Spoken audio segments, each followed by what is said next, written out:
नमस्कार, मैं हूं संजय राजभर। आप देख रहे हैं आरपीएस न्यूज़ अपडेट पॉइंट 2। साथियों, आज है महाराणा प्रताप का जयंती। अभी हाल ही में उत्तर प्रदेश सरकार ने घोषणा किया है कि अब उत्तर प्रदेश में मुगलों का इतिहास नहीं पढ़ाया जाएगा। अगर मुगलों का इतिहास नहीं पढ़ाया जाएगा साथियों, तो कैसे जानेंगे हमारे आने वाली पीढ़ियां कि महाराणा प्रताप कौन थे। इसी के साथ मैं आप सभी को ले चलता हूं 16वीं शताब्दी के उस कठिन दौर में, जब अकबर की साम्राज्यवाद विस्तार की नीति ने राजस्थान के दरवाजे पर दस्तखत दी, लेकिन मेवाड़ का सिसोदिया राजवंश अकबर की मार्ग पर चट्टान की भांति खड़ा हो गया। अकबर जानता था जब तक मेवाड़ को नहीं जीत लेता तब तक पूरे राजस्थान पर अपना साम्राज्य स्थापित नहीं कर सकता। तब अकबर ने राजपूतों की आपसी फूट का फायदा उठाया और राजपूतों के विरुद्ध राजपूतों की एक बड़ी सेना तैयार की।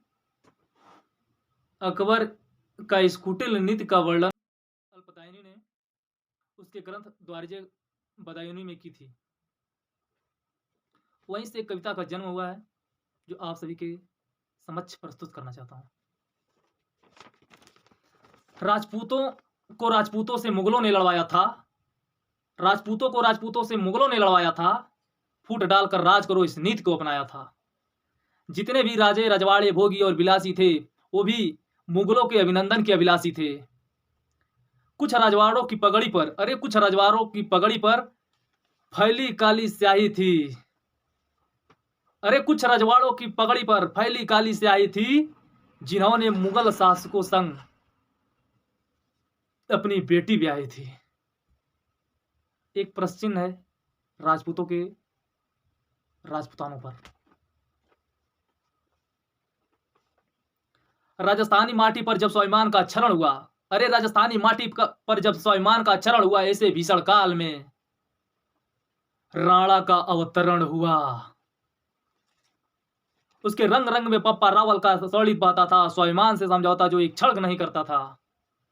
सूर्यवंश का सूर्य उसे मेवाड़ी जन जन कहता था। मातृभूमि रक्षा हित जो मरने के तत्पर रहता था। अपनी पगड़ी का सौदा जो अकबर से न कर पाया, स्वाभिमान रक्षा हित जिसने शीश कटाना सिखलाया। अपने तन को शौर्य पराक्रम की मूरत में ढाला था। अपने तन को शौर्य पराक्रम की मूरत में ढाला था।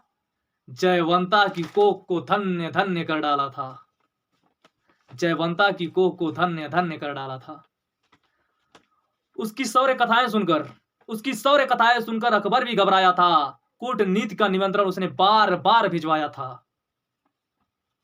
पर महाराणा की दूरदृष्टि और संबल बड़ा निराला था, जिसके बल पर महायुद्ध को कई दिनों तक टाला था। तभी एक जयचंद मान सिंह सेना का अध्यक्ष बना, जो कुंठा से भयभीत होकर महाराणा से रहा था और राणा के प्रतिकार ने उसका अहंकार यूं उकसाया। एक बड़ी सेना लेकर वो हल्दी घाटी आया। अब साथियों, हल्दी घाटी में मान सिंह अपनी सेना लेकर महाराजा राणा प्रताप के समक्ष आ गया। अब हल्दी घाटी का वर्णन करता हूं आप लोगों के समक्ष। वर्गमील 6400 में फैली हल्दी घाटी थी। गर्म भुरभुरी हल्दी जैसी रक्तपाती माटी थी। आषाढ़ी की दोपहरी सूरज से आग बरसती थी। तोपे बंदूकों के चीन सन्नाटों से डसती थी। दोनों ही सेनाओं में राजपूती सैनिक ज्यादा थे। सभी मारने मरने कटने पीटने के आमदा थे और निज स्वार्थ से बसीभूत हो अपनों को पटते देखा है। हल्दी घाटी ने भाई से भाई को कटते देखा है। महाराणा की सेना में कुछ पैदल घोड़े हाथी थे। तीर अंदाज भील सैनिक थे जो राणा के साथी थे। और यद्यपि राणा का सैनिक दल संख्या में कुछ कम था, लेकिन जोश सैनिकों में अकबर सेना से बढ़कर था। और जिस पठान का भी प्रताप के से रण में बीच पड़ा पाला, राणा की तलवार ने उसने घोड़े सहित काट डाला। बब्बर शेर बने राणा बब्बर शेर बने राणा मुगलों से भरपूर लड़े और तभी मानसिंह को देखा, तेजी से उसकी ओर बढ़े। मानसिंह अपनी हाथी पर सवार था, महाराणा प्रताप चेतक पर सवार थे। चेतक सेना को चीरता हुआ हाथी के समक्ष जाकर खड़ा हुआ और तभी महाराणा प्रताप और चेतक की वीरता और मानसिंह की कायरता का एक ऐसा दृश्य बन गया जो आज भी राजस्थान के राजपूताना इतिहास में स्वर्णिम स्याही से चित्रित है। तब आपके सामने दृश्य पेश करता हूं। चेतक चित्कारा गज के मस्तक पर पग को धर डाला। महाराणा ने मानसिंह को साथ दिया अपना भाला। महाराणा ने मानसिंह को साथ दिया अपना भाला। मानसिंह हौदे में कूदा। अरे मानसिंह हौदे में कूदा, छिपा हुआ डर जाग गया और वो अपना हाथी लेकर हल्दी घाटी से भाग गया। इस घटना ने वही युद्ध की दिशा और दशा को मोड़ दिया, जहां निहत्था मानसिंह को राणा ने जिंदा छोड़ दिया। तभी प्रताप को राजमुकुट से मुगलों ने पहचान लिया, घेराबंदी की और तलवारों को उन पर तान लिया। निपट अकेला पाकर उन पर बारंबार प्रहार किया, तलवार बंदूकों और भालों से भीषण वार किए। तभी प्रताप का मुकुट झाला मन्ना ने पहन लिया। साथियों, झाला मन्ना जो महाराणा प्रताप के प्रमुख अंगरक्षक थे और कद काठी में महाराणा प्रताप के समान थे, उन्हें अधिकार प्राप्त था महाराणा प्रताप को बचाने के लिए वो जिस हद तक जा सकते थे।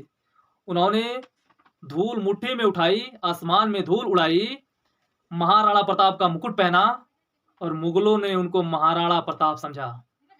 ताबड़तोड़ वार किए, झाल मन्ना शहीद हो गए, महाराणा प्रताप सुरक्षित निकल गए।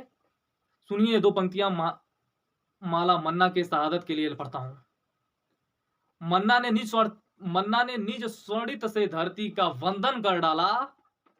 मन्ना ने निज स्वर्णित से धरती का वंदन कर डाला। हल्दी घाटी के माटी के कड़ को चंदन कर डाला।